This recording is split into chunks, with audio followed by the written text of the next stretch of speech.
शहीद का दर्जा मिलेगा तो ये फैमिली सर उठा के कह पाएगी कि हम हिंदू बोल के गए हैं तो हमें उसका सरकार ने शहीद बोल के दर्जा दिया है।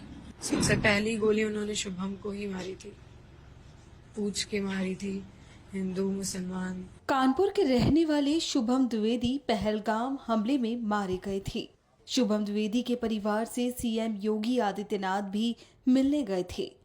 अब पहलगाम हमले में मारे गए शुभम द्विवेदी की पत्नी और परिवार के लोगों ने शुभम द्विवेदी को शहीद का दर्जा देने की मांग की है।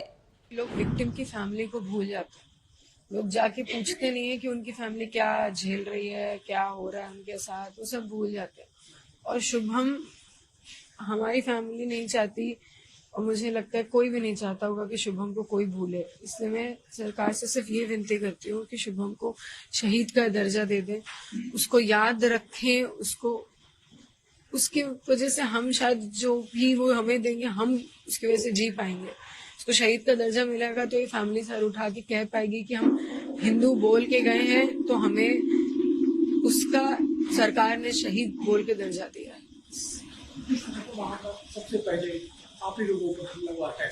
सबसे पहले वो घुसे ही वहीं से थे और पीछे से आए थे। सबसे पहली गोली उन्होंने शुभम को ही मारी थी, पूछ के मारी थी। हिंदू मुसलमान, मुसलमान हो कलमा पढ़ो। नहीं, हमें नहीं आता, हम हैं हिंदू, हमने बोला हम हिंदू हैं, मार दिया। और वो लोग लेकिन जिस तरह से शुभम ने वहां पर उनसे बात की थी तो कुछ लोगों की जान भी बच गई। मैं तो जितना मैंने देखा है मैं यही देख रही हूँ कि जितने लोग, मैं सबके सामने क्या बोलूं, घर वालों के सामने, लेकिन जितने लोग मरे हैं वहां पे उसमें से मात्र शुभम ऐसे हैं जिनका कुछ बचा नहीं था, क्योंकि उसको सोच समझ के बिल्कुल समझ के पास आके उसको मारी थी, क्योंकि वो पहला अटैक था। बाकी लोग तो उसके बाद अलर्ट हुए, भागने लगे, चीखने चिल्लाने लगे, तब इन्होंने उन्हें मारा है। वो पूरे बच्चे हैं, उसका पूरा शरीर है उनके पास।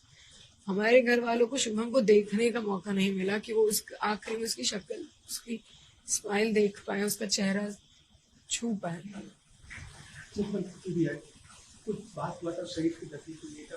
सर उस दिन तो मुझे नहीं लगता हमारे घर वालों की, आपको लग रहा होगा स्थिति ऐसी थी कि हम कुछ बोल पाएंगे। हम आप ही लोगों से बोल रहे हैं, आप ही हमारी बात वहां पहुंचाएंगे, आप ही हमारी मदद करेंगे। और हम उस दिन क्या बोलते हैं, उस दिन तो सब हुआ था। हमारे अंदर इतनी ताकत थोड़ी ना, इतनी समझ थोड़ी बन के बैठे हुए कि हमें ये करना है। हम तो उस दिन अलग ही उसमें थे। वहीं शुभम द्विवेदी के चाचा ने भी कहा कि हम यही चाहते हैं कि बस उसे शहीद का दर्जा मिले। हमारा परिवार जिस तरीके की अब वेदना झेल रहा है तो दुख के साथ हमारे हृदय में आक्रोश भी बहुत ज्यादा है। और हमारे बच्चे ने धर्म की रक्षा के लिए, क्योंकि आप कल्पना करिए कि जब आपके सामने ये पूछा जा रहा हो कि आप हिंदू हैं या मुस्लिम हैं और सामने एक AK-47 लिए खड़ा हो, वहां पर भी हमारे बच्चे ने इतना साहस दिखाया। हिंदू धर्म की रक्षा के लिए उसने जान अपना बलिदान देना उचित समझा और कहा कि हम हिंदू हैं। तो हमारी मांग है सरकार से कि धर्म की रक्षा हमारे भतीजे ने करी है, हिंदू धर्म की रक्षा के लिए अपने प्राण न्यौछावर किए हैं, तो उसे शहीद का दर्जा मिलना ही चाहिए। क्या सरकार की तरफ से भी कोई वार्ता या कोई बात नहीं? हम लगातार, हमारी बहू और हम सभी लोग, क्योंकि हमारी बहू की ये बहुत, कहते हैं ना, हृदय से इच्छा है, जैसा उसने अभी बताया, नहीं तो फिर आने वाले समय में कैसे लोग याद रखेंगे। इस तरीके की घटनाएं फिर होती रहेंगी। शुभम के बलिदान को हमेशा याद रखना चाहिए। हिंदू धर्म और धर्म की रक्षा के लिए इसको याद रखना चाहिए। आने वाली पीढ़ियां इसको याद रखें। अभी तक सरकार से हमारी कोई सीधी वार्ता नहीं हुई है। हमने आप लोग मीडिया के माध्यम से अपनी बात माननीय प्रधानमंत्री जी तक, माननीय मुख्यमंत्री जी तक पहुंचाने का प्रयास किया है। आने वाले समय में हम अपनी मांग किसी मुलाकात के माध्यम से, डीएम सर से मुलाकात करने का हम सोच रहे हैं, तो ये बात सरकार तक पहुंचाएंगे।